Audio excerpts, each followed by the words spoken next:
안녕하세요. 영화와 책을 사랑하는 북마정입니다. 당신의 가장 깊은 두려움이 현실이 된다면 과연 어떤 모습일까요?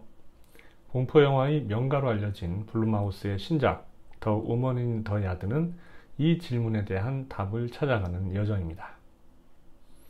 우울증과 자살 충동이 여인의 모습으로 구현돼서 가족을 위협하는 이 영화는 공포의 진정한 원천이 외부가 아닌 우리 내면에 있음을 상기시킵니다. 이 영화는 1200만 달러의 제작비로 2300만 달러의 수익을 올려서 흥행적으로는 실패한 편입니다.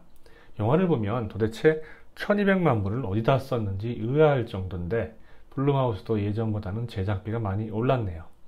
오늘 리뷰에서는 이 영화가 흥행에 왜 실패했는지 그 이유와 블룸하우스다운 모습은 과연 없었는지에 대해서 한번 알아보고자 합니다.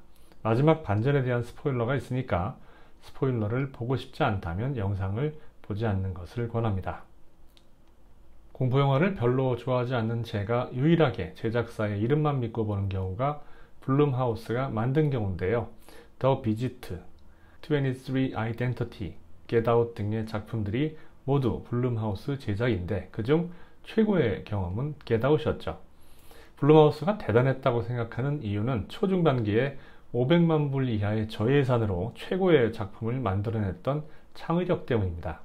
이들이 두각을 나타내는 계기도 15,000달러의 제작비로 1억 9,300만 달러의 수익을 벌어들인 파라노멀 액티비티 시리즈였거든요.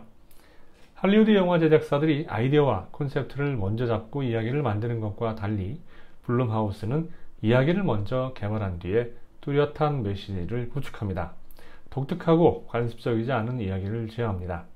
살아남기 위해서는 창의력을 높일 수밖에 없다는 설립자 제이슨 블룸의 말처럼 적은 예산은 오히려 영화의 상상력을 극한까지 끌어올리는 동기를 부여했습니다. 그렇다면 더 우먼 인 더 야드는 이러한 블룸하우스의 철학을 제대로 반영했을까요? 더 우먼 인 더 야드는 남편 데이비드를 교통사고로 잃고 자신도 심각한 다리 부상을 입은 채 목발을 짚어야 하는 라모나와 두 자녀의 이야기를 다룹니다. 영화가 시작되면 그녀는 남편과 집을 지을 때의 행복한 기억을 떠올리는 중입니다.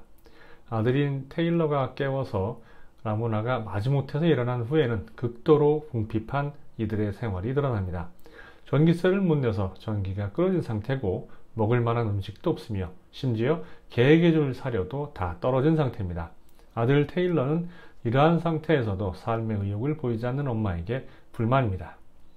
집 앞마당에 검은 옷과 베일을 쓴 여성이 앉아있는 모습을 라모나가 발견하는데요. 이 여성은 불길한 어조로 오늘이 그날이야 라는 말을 계속 반복합니다.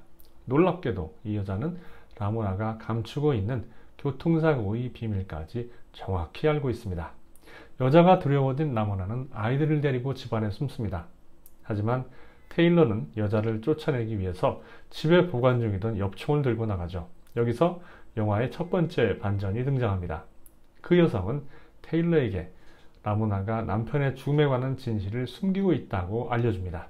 사실은 사고 당시 라모나가 운전 중이었고 남편과 논쟁하던 중에 다른 차와 충돌했던 거죠. 이제 여자는 집안까지 서들어와서 가족을 위협합니다. 승산이 없다고 생각한 라모나는 테일러에게 애니를 데리고 이웃집으로 피신하라고 한 후에 엽총으로 자살하려 합니다. 하지만 그녀의 자살은 결국 실패로 돌아갑니다. 아이들이 다시 돌아와서 라모나를 구한 거죠.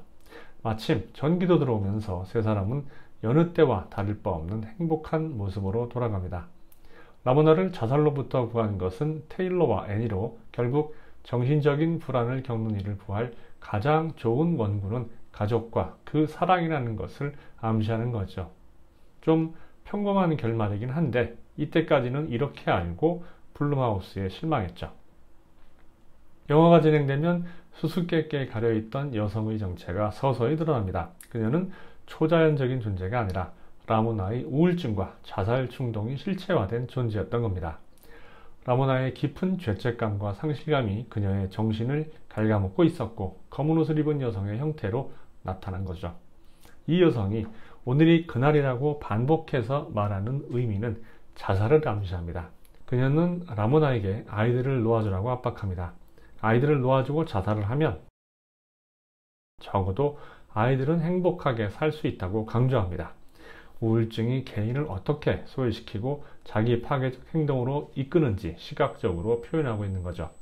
감독은 유령이나 귀신과 같은 존재보다 자신의 불안정한 정신건강이 얼마나 무서운지 강조하고 있습니다. 여타의 공포영화에서 보기 힘든 장면이어서 새롭기는 한데 과연 이게 정말로 공포를 유발하고 있는지는 의문입니다. 영화 전반에 걸쳐서 글자와 숫자가 거꾸로 쓰여 있는 장면이 자주 등장합니다. 이것들은 현실이 아니라 라모나의 환상이나 꿈속이라는 것을 나타내는데요. 라모나는 이야기 전개 중에 행복했던 과거로 돌아가서 남편과 함께 있습니다.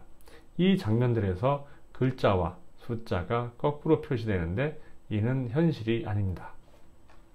영화의 엔딩은 라모나를 그린 것 같은 그림입니다.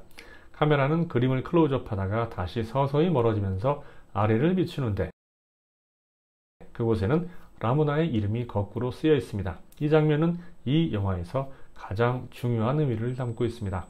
마지막 장면에서 라모나의 이름이 거꾸로 쓰여 있는 것은 그녀가 자살 충동에서 벗어났다고 생각했지만 실제로는 여전히 그 거울 세계, 즉 환상 속에 갇혀 있다는 것을 암시합니다. 그러니까 아이들이 돌아오고 전기가 들어온 이전 장면은 현실이 아니었던 거죠. 사실 다시 생각해보면 아이들이 돌아와서 갑자기 전기가 들어오는 장면부터 이상합니다. 전기세를 내지 않아서 끊긴 전기가 갑자기 다시 들어온다는 건 있을 수 없는 일이니까요. 그 장면부터 모두 라모나의 상상 속이라는 증거입니다. 환상과 꿈속에 갇혀 있는 상황이라 라모나가 죽은 것은 아니지만 그녀는 여전히 엽총을 턱 밑에 둔 상태이므로 죽었는지 살았는지는 아무도 모릅니다. 비극적이라면 라모나가 죽었을 테고 희극적이라면 마음을 고쳐먹고 총을 내려놨겠죠. 그녀가 환상 속에 있다는 사실은 이 장면 뒤에 한 남자가 멋진 꿈을 꾸었다는 독백을 하는 것으로 더욱 확실해집니다. 더 우먼 인 더 야드는 마지막 반전을 이해하지 못한다면 그다지 재미있거나 흥미로운 영화가 아닐 수 있습니다. 장소도 고정되어 있고 인물도 국한되어 있어서 변화가 거의 없는 데다 이들이 어떤 사건도 유발하지 않기 때문에 굉장히 지루하거든요. 마당 앞에 앉은 여자의 정체에 대해서 호기심을 유발하는 것까진 좋았지만 결국 그 정체가 주인공의 내면이라고 밝히는 순간 시시해집니다. 이 때문에 블룸하우스의 성공작들이 보여준 신선함과 충격을 찾아보기 힘듭니다. 오죽하면 영화를 보는 내내 제작비가 진짜 저렴했겠다라고 생각했을까요? 공포영화를 보러 간 팬들을 위한 배려도 부족해 보입니다. 공포영화를 좋아하지 않는 저도 무섭지 않았는데 공포영화 팬들이라면 얼마나 실망했을지 훤히 보입니다. 다만 반전의 의미를 깨닫는 순간 평가가 달라질 수는 있겠습니다. 저도 마지막 장면의 의미가 뭘까 거듭 생각하다가 깨달았거든요. 와, 이렇게 빌드업을 한 거라고? 거기서 감탄사가 튀어나오더군요. 하지만 러닝타임의 99%를 지루하게 날리고 마지막 1%로 영화의 전반적인 평을 뒤집지는 못합니다. 다만 이 영화가 우울증과 자살 충동이라는 주제를 깊이 있게 다룬 점은 의미가 있습니다. 블룸하우스의 장기가 이번에는 제대로 발휘되지 못한 느낌입니다. 명성에 걸맞는 더 창의적이고 충격적인 방식으로 주제를 다뤘다면 정말 기억에 남는 작품이 되었을 텐데 아쉽습니다.